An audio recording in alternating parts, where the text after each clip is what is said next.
ধানমন্ডি ৩২ নম্বর শেখ মুজিবুর রহমানের প্রতিকৃতি সংলগ্ন এলাকায় ১৫ আগস্ট ছিল উত্তেজনায় টানটান। মুজিবের ৫০তম শাহাদাত বার্ষিকীতে দুই একজন এখানে আসলেও ছাত্র জনতা ধাওয়া খেয়ে পালিয়ে যায়। আবার কড়া নিরাপত্তার মধ্যেও পুরো দিন জুড়ে চলে ধস্তাধস্তি, বিক্ষোভ।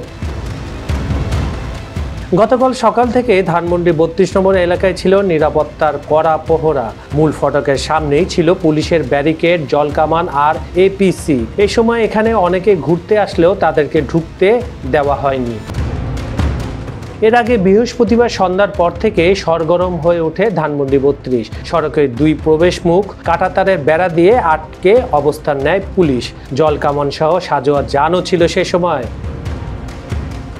দুই কাঁটাতারের ব্যারিকেডের মধ্যে বৃহস্পতিবার রাত থেকে স্থানীয় কিছু মানুষ ক্ষমতাচ্যুত সাবেক প্রধানমন্ত্রী শেখ হাসিনার ফাঁসি চেয়ে দফায় দফায় মিছিল করেন। এ সময় ছাত্রদল ও ছাত্র শিবিরের নেতাকর্মীকেও দেখা গেছে। রাতেই সেখানে ট্রাকে করে বড় স্পিকার আনা হয়, ট্রাকে বসানো হয় বড় পর্দা। কিছু সময় পরপর সেখানে দেখানো হয় জুলাই গণহত্যার প্রামাণ্য চিত্র, আর গান বাজিয়ে নাচানাচিও করেন উৎফুল্ল জনতা। গতকাল সকাল থেকে ৩২ নম্বরে সাধারণ মানুষের ঢোকা বন্ধ করে দেওয়া হয়। দিনের বেলায় সেই রাতে এনে রাখা ট্রাকেই বাজানো হয় মেজর ডালিমের ভাষণ। ভাষণের সময় স্ক্রিনে মেজর ডালিমের ছবি ভাসছিল আর লেখা ছিল মেজর ডালিমের সেই ঐতিহাসিক ভাষণ।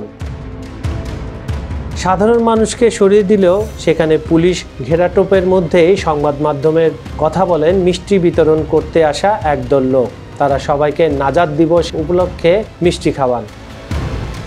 টানা ১৫ বছরের বেশি সময় অবৈধভাবে ক্ষমতায় আঁকড়ে থাকা দলটির সভাপতি শেখ হাসিনা গণ অভ্যুত্থানের মুখে গত বছর ৫ই আগস্ট ভারতে পালিয়ে যান। এরপর থেকে দলের নেতাকর্মীরা আত্মগোপনে রয়েছে। সাবেক মন্ত্রী ও প্রথম সারির প্রভাবশালী নেতারাও দেশ ছাড়া।